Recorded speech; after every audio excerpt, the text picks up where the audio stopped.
About 4 years ago, finally met a gentleman that I had been introduced to, not literally, but introduced to his ministry. Good grief. It's got to be like 20, yeah, about 20 years ago. What happened was someone had a client they were doing a little work for, and they needed some backliner copy. And I did some freelance writing back in the day. And they handed me all these cassette tapes and CDs from a pastor up in New York City, Brooklyn, and said, "Hey, can you listen to these sermons and write a little summary, write the highlights?" And so I'm going through these sermons, and I grew up listening to sermons, guys. You got to know that. And so, I've heard a lot of sermons. I listened to these multiple times because I was like, wow, God is really speaking a relevant word to the church and to the culture through this gentleman. And it took me like 15 years to finally meet him, and I was able to interview him 4 years ago. Since then, if you watch this program, you will have heard me say to multiple people, multiple times, you know, a few years ago, I was interviewing A.R. Bernard, and he said, it's grace that gets us into the sinner's world and truth that gets the sinner out. That stuck with me because it is just the essence of truth and the essence of the gospel and Jesus Christ. I have A.R. Bernard with me right now, and I'm excited. I just respect this gentleman and his ministry. So we're going to talk about several things. He is in town, actually, and not too far from me, in a hotel, because he's speaking at Promise Keepers. It's going on Friday and Saturday. So if you're in the area, or if you can get to the area, and you can still get into Promise Keepers, I would recommend it. You will get to hear A.R. Bernard along with many other fabulous speakers. But we're going to talk a little bit about men, but not just about manhood or men. We're going to talk about the culture. So, ladies, hang in there with me. In fact, I'm going to show his website, arbernard.com, and scroll down here because he's got a book. It's been out a few years called Four Things Women Want from a Man. If Spanish is your language, you can get it in Cuatro Cosas que las mujeres quieren de un hombre as well. But this is an issue that's close to his heart. Manhood is critical in the culture and in the church, and it's been a real struggle. It's felt like an uphill battle, but we're getting the truth out. Dr. Bernard, I am so grateful to have you again here on Life Today Live.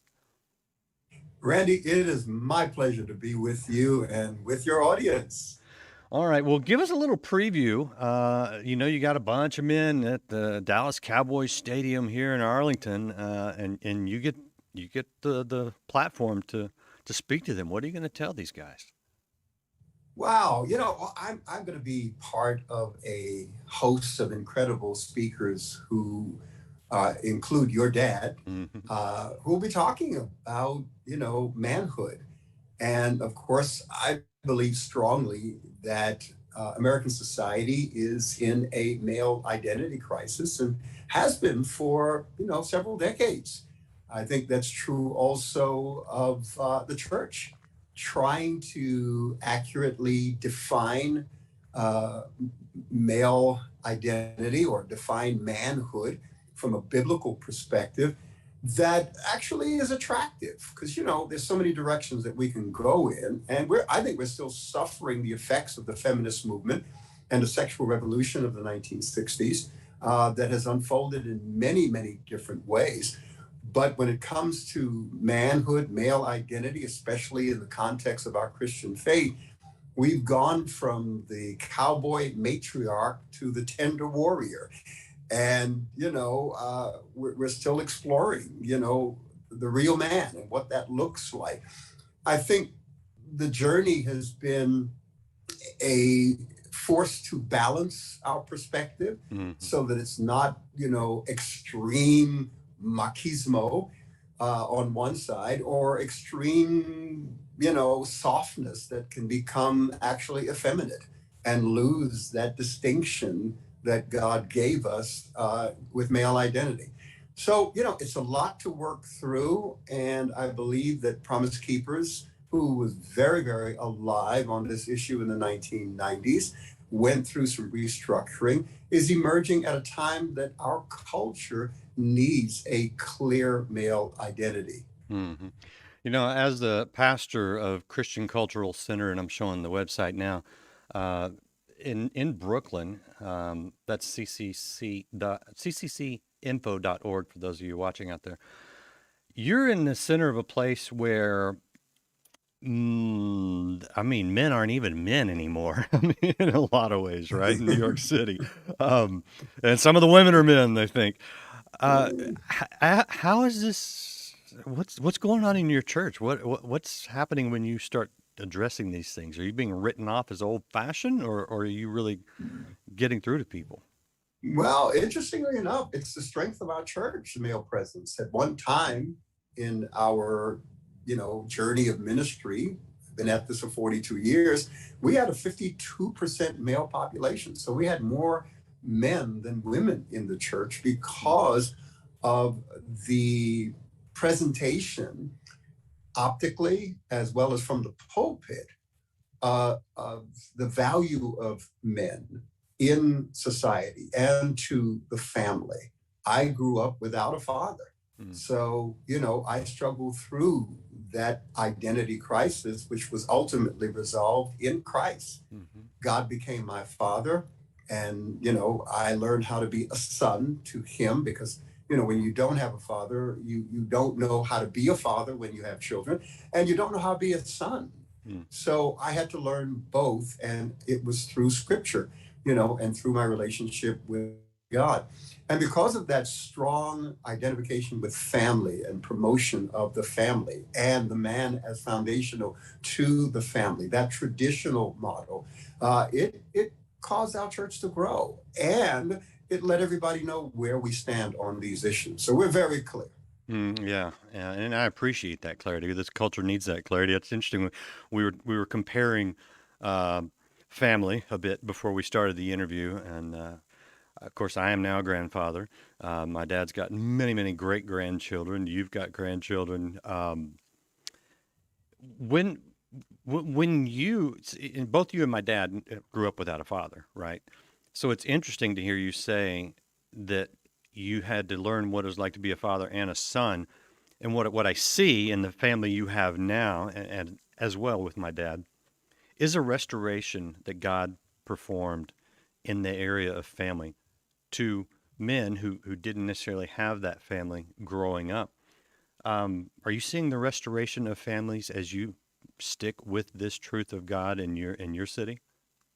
Absolutely. And look, there are always cultural influences that come from the different ideologies, different perspectives on how society should be organized. The traditional family is clear in terms of male and female, husband and wife. And then we have, the liberal progressive side of things, which wants to have an adaptive family model, Mm. which means that whatever the culture calls for, they'll adapt to the culture. But that breeds inconsistency. It breeds confusion of identity. The traditional model has been consistent, throughout human history. And I believe it's one that lends itself to the stability of the family unit and the stability of society. So I make no apologies. And that's the paradox of unity. We can be in the same context, have differing ideas and opinions, disagree with each other, and yet still be a part of the unity of the whole. Mm. And that's the beauty of American society. Yeah. So what when we whether they're from your book or just on your heart, what would be some of the characteristics that you think we need to be reminded of for men to be good, godly men? I believe that, and I'm careful with some language here. Language is hijacked very quickly. So terms have to be clarified and redefined because they're taken by the extremes and turned into something else. But when I use the term complementary relationship, I believe, and of course, look, the Bible informs my worldview. The Bible informs my words, thoughts, motives, actions, attitudes, and choices. So I'm speaking from a biblically informed mindset when it comes to family. And I believe that men and women are ontologically equal, but functionally different Mm-hmm. by divine design. Mm. So we have and share the respect and life and dignity and worth and value of the human person in the image of God. But the roles that we play in society, how we function, is quite different. That is true physiologically, it's true emotionally, it's true intellectually, it's true across the board. And we can come and want to try and redefine that, redesign that. But I believe, as Jesus, when facing the conversation about divorce, he referred back to the beginning, the original model. And I think that's where we will see society thrive. Yeah, no doubt. We're talking to Dr. A.R. Bernard, and this is his church website right here, Christian Cultural Center in Brooklyn, New York. This is his website, arbernard.com. You can check all that out, and we'll hit a couple things on here. I have a couple questions about his ARB TV, but we'll get to that in a second. I Yeah, want and to to, answer your question, yes. I'm sorry, I'm just going to answer your question more specifically. In the book, all right, I interviewed women. Uh, of course, the most important woman that I interviewed was my wife. You know, we will be celebrating in 2022 50 years of marriage. Wow, congratulations. And, you know, I learned a lot. You know, she did great raising me and my boys. And after I finished the manuscript and gave it to her to read, she went through it and she finished. Then she looked at me and she said, "You've been listening to me." I said, "Of course I have." That's the art of communication, not in your ability to speak, but in your ability to listen.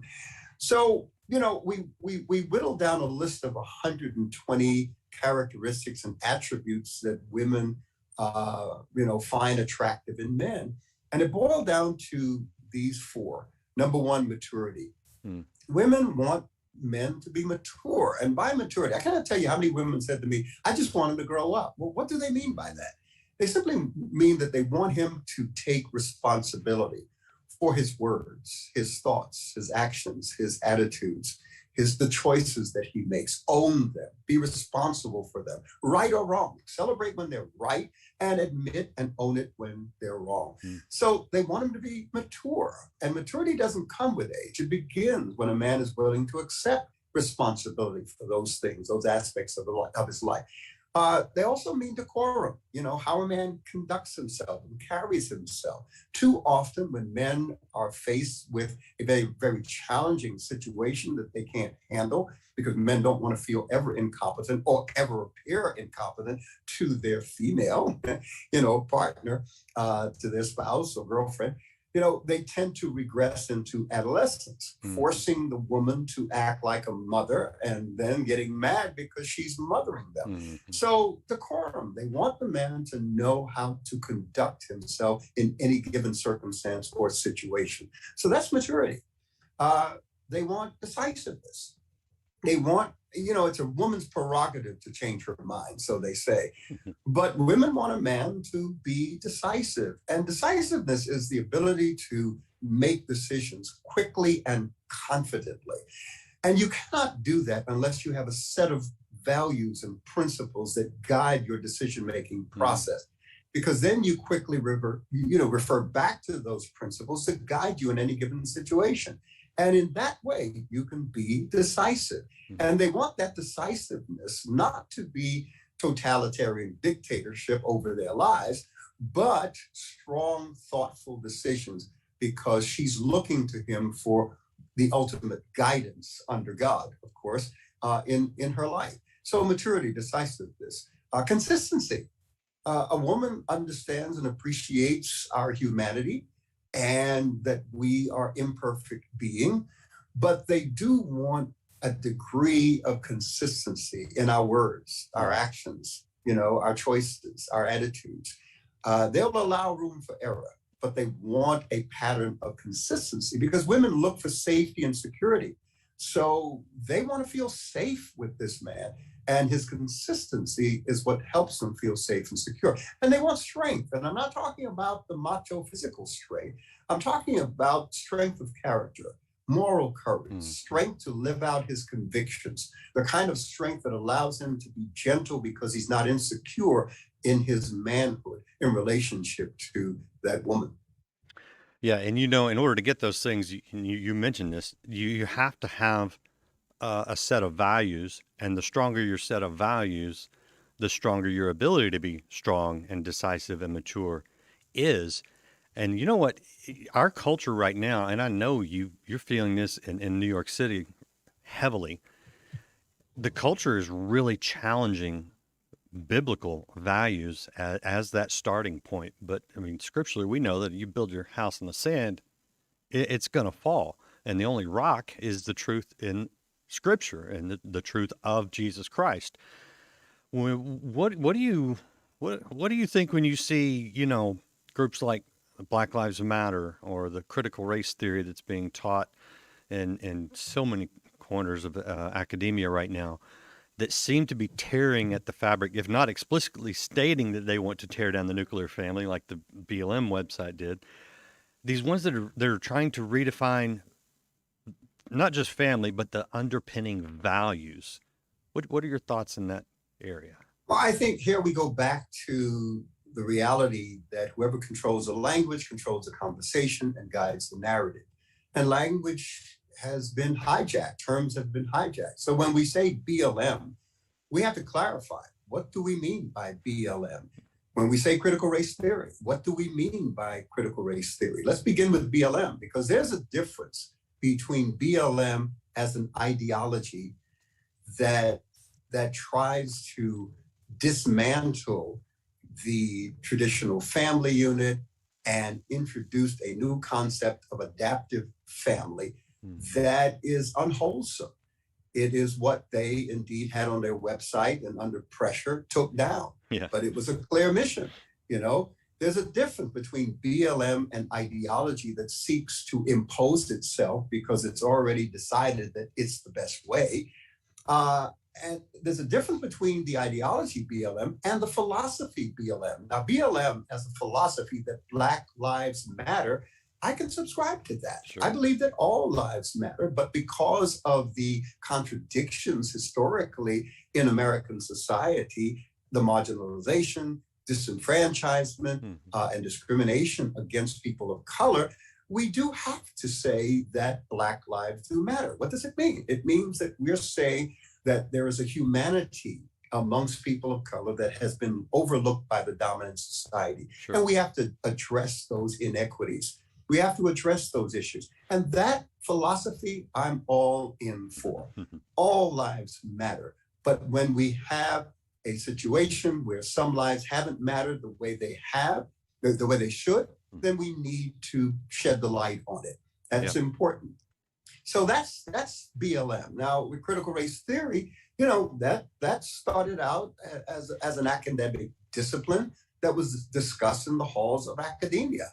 That was back in several decades ago. It has now reemerged, and if we look at it as a lens through which we see and understand all human relationships and interpret all of human history, I've got a problem with that, but if we understand critical race theory as a critical theory that seeks to take a look, evaluate the historic role of race and racism in American systems and structures, then I'm all in for that. Sure. Because we look back in American history and we see from the economic system of slavery, then into the Black codes, Jim Crow, segregation, the GI Bill that was used to perpetuate Jim Crow,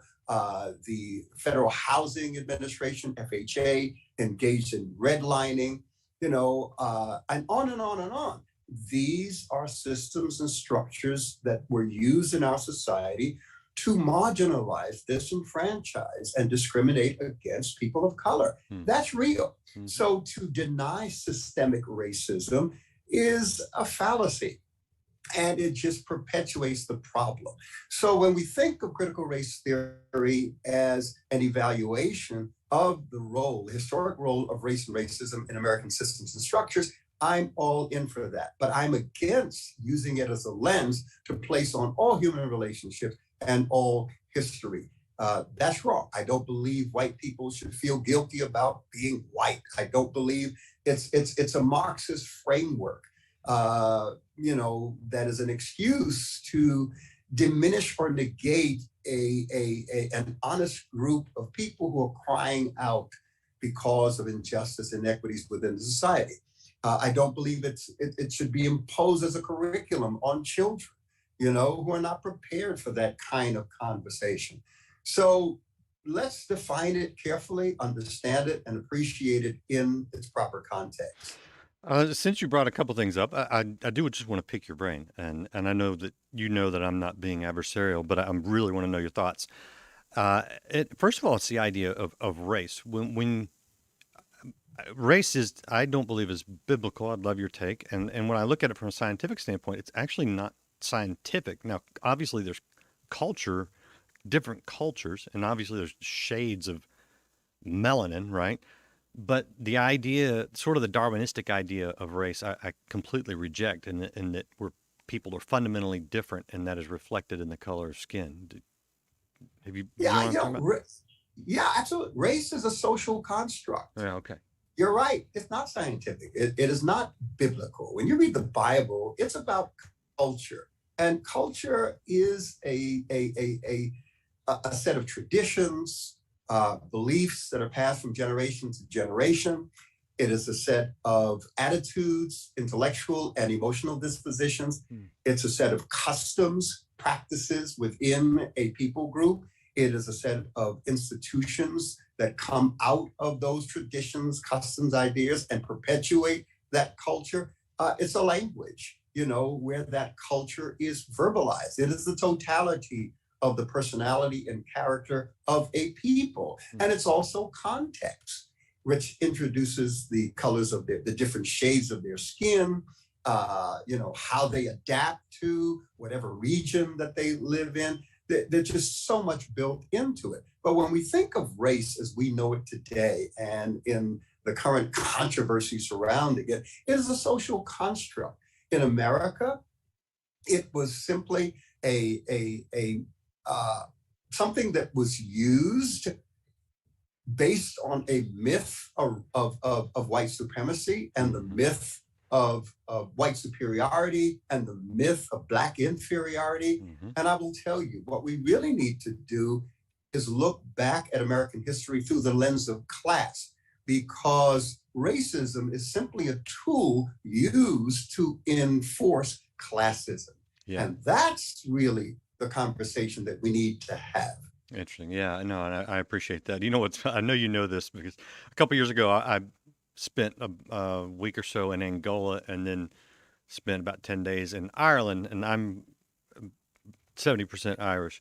And I noticed Americans that go to Ireland that are of Irish descent, they go over and they're like, "I'm Irish." And the Irish are looking at them like, "No, you're not. You're so No, American. you're not. You're so American." Right. But I noticed the same thing in Africa.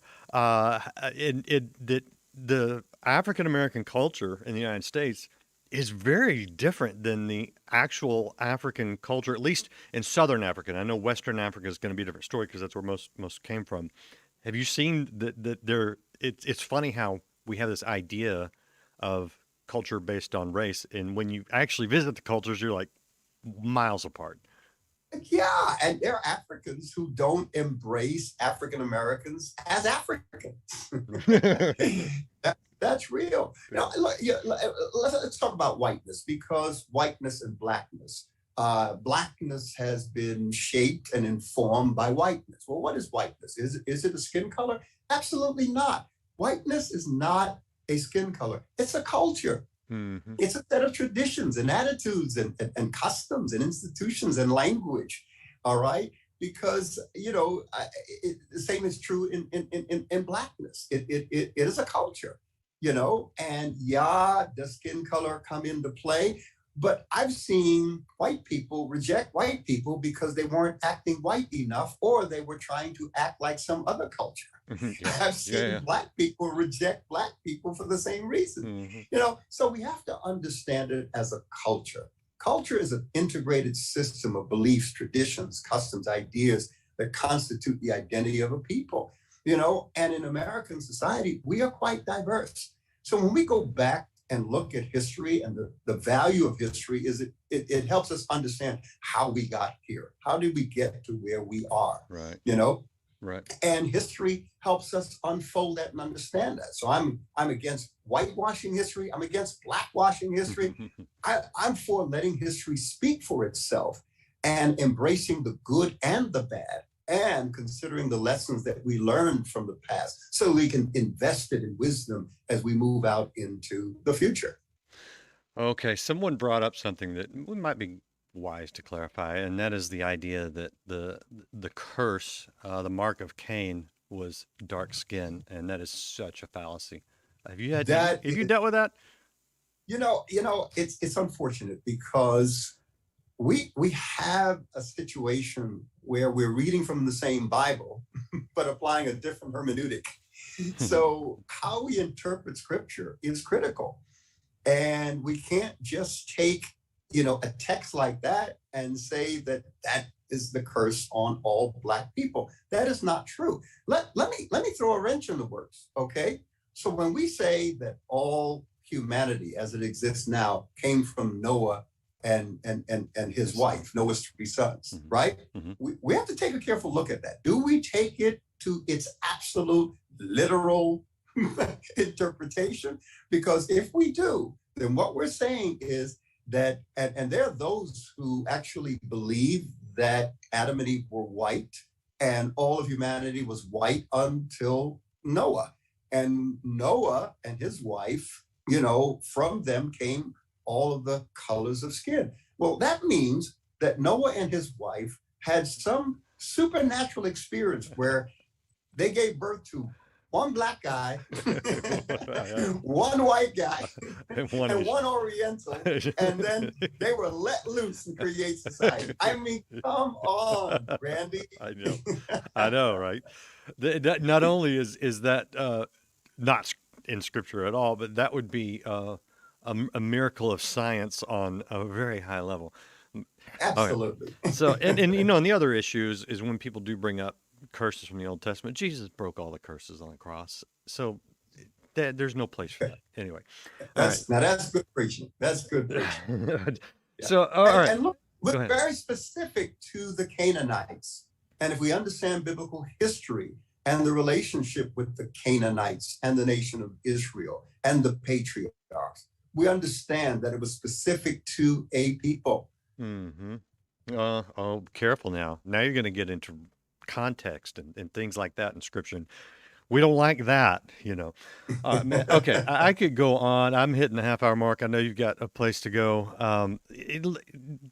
And I appreciate the conversation. I'd love to have more, but I want to promote a couple things you're doing. I mentioned the ARB TV. Anything else that you've got going on that I just want people to know about what you're doing currently because I'd love them to Wow. get plugged Yeah. in. In terms of ministry, we've got ARB.TV, which we launched just a couple months ago, and we're building it up slowly and just bringing a kind of programming that takes on the challenge of the intersection between faith and culture. Mm. We want to have these hard conversations that I'm having with you.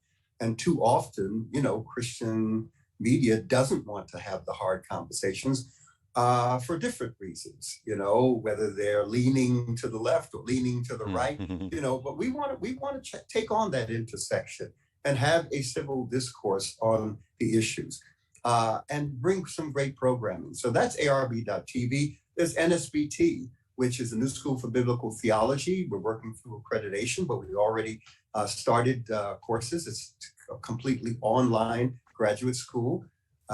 And it's taking my whole life's work of Christ in culture and putting it into curriculum.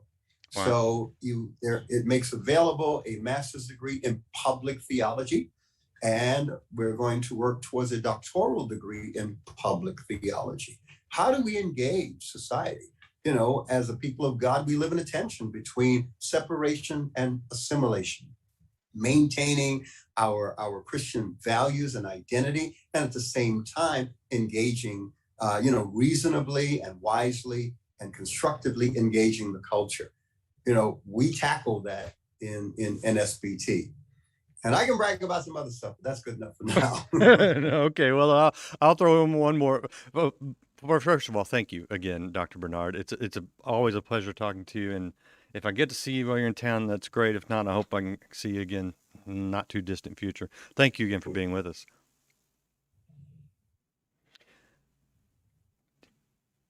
Did you hear me? Are you there?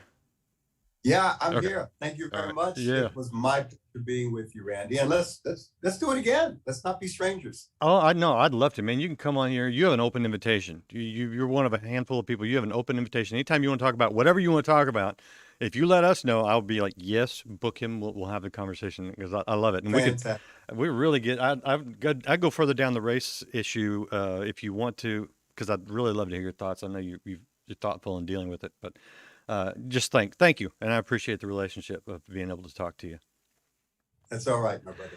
And God I bless. I appreciate all you guys out there watching, hanging out. If you are in the Dallas Fort Worth area, you can still get to Promise Keepers. Of course, if you're in New York City, you need to check out Dr. Bernard's church if you haven't already. If you got a good church, that's great, but you can go visit cccinfo.org. I put that in the chat. So check out all the things going on, the TV, the school, Promise Keepers, the church, all the ministries of Air Bernard, because I'm telling you, it will stretch you, it will bless you, and it's good. So hope you'll check them out. We'll see you again next time tomorrow here on Life Today Live.